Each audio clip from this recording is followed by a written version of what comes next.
जरूरी तो अहू के गाल क्यूट है अहू मतलब फलो फलो में पकड़ लेबे हां आ तकरा बाद गाय हम चोरी करी छी गिरी जना ने गाल तो मतलब कि जरा चुटकी का मतलब कि आरो जोर से मतलब कि ना घुस गेले नहीं उछला के हां हां उछला के एकरा दिस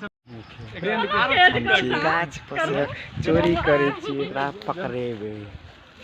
अपन फार्मूला लगेने छी फार्मूला यौ मतलब एना के मतलब कि तो सके रिहर से हमरा लागल कि सांप पे खर भरेले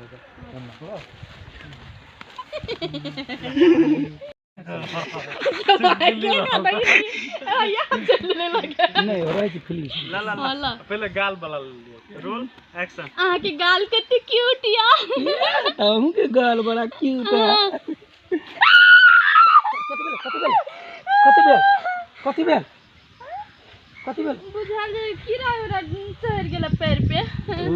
अरे हमर पार्टनर छी कंपनी में आ एते दम राखू ना ताकत राखू एते जो केनो काल से लड़ सके कट आप रुपचन के मतलब है रोल एक्शन